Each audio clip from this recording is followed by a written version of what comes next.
হত্যা মামলায় নাম থাকা সাকিব আল হাসানকে নিয়ে সিদ্ধান্ত নেওয়া হবে পাকিস্তান বাংলাদেশের মধ্যকার প্রথম টেস্টের পর।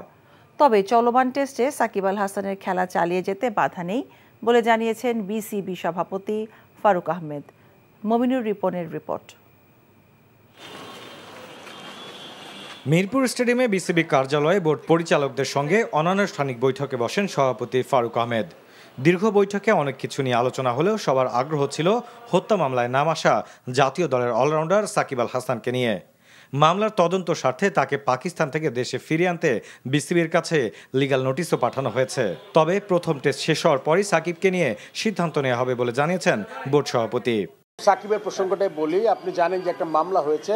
এই মুহূর্তে আমরা, যেহেতু আপনারা জানেন একটা টেস্ট ম্যাচ চলছে, প্রথম টেস্টটা, আমার মনে হয় যে এই মুহূর্তে আমরা এই ব্যাপারে আসলে কোনো স্ট্যান্স নেওয়ার মতো চিন্তা করিনি। মনে করেছি আমরা যে কালকের ব্যাচটা শেষ হলে তখন আমরা একটা বসে ডিসিশন নিব। বাই দিস টাইম হয়তো আমরা লিগ্যাল নোটিশের ব্যাপারে আপনাদের কথা বলতে পারবো, বিকজ ওই সময় হয়তো পেয়ে যাবো আমরা লিগ্যাল নোটিশ। হত্যার নির্দেশদাতা হিসেবে মামলায় সাকিব সহ 156 জনকে আসামি করা হয়েছে। এই মামলায় সাকিব কতটা ক্ষতিগ্রস্ত হবেন তা এখনই বলা কঠিন। তবে সিনিয়র ক্রীড়া সাংবাদিকরা বলছেন ক্রিকেট ক্যারিয়ার নিয়ে চাপের মধ্যেই আছেন সাকিব। সাকিব আল হাসানের যে মামলাটা হয়েছে, মামলাটা যে দায়ের করা হয়েছে যে দিন তারিখ, সেদিন সাকিব আল হাসান বাংলাদেশে ছিলেন না। Apart from disturbing him mentally, অন্য কোন দিক দিয়ে কতটা তাকে করতে পারবে, বিচলিত করতে পারবে, I don't know, but mentally সে একটু বিচলিত হবে, বিকজ একটা মামলা, ইভেন্চুয়ালি এটা একটা মামলা। দীর্ঘ ক্রিকেট ক্যারিয়ারে অনেক চড়াই উতরাই পেরিয়েছেন সাকিব। তবে এবারের পরিস্থিতি তাকে কঠিন পরীক্ষার সামনে দাঁড় করিয়েছে। Mominur Ripon, NTV news, Dhaka.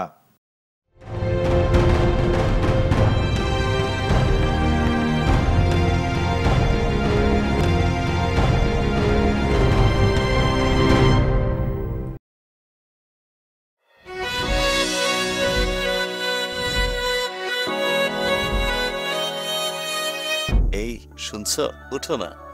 আমি বলবো একটু ঘুমাই। তোর বাইরে লেগে এক কাপ চা বানাই দে। ভাইয়া, চাই কি চিনি বেশি দিব নাকি কম? 2 চামচ লবণ দিয়ে দে। চোখে চেয়ে হাত ছুঁয়ে আছে সাজানো, পথ চলা কথা বলা যেন শেষ না। আমি যে বিয়ে করছি, আমার যে বউটা একটু ঘোরা উচিত, কারো মাথায় আছে? থাকি পথে আসলে তুমি বুঝি রাঙা রথে বিভোর হয়ে থাকি প্রতিটি ক্ষণ। ডাক্তারের কাছে যাবো স্যার। আমার একটু নিয়ে চলেন না।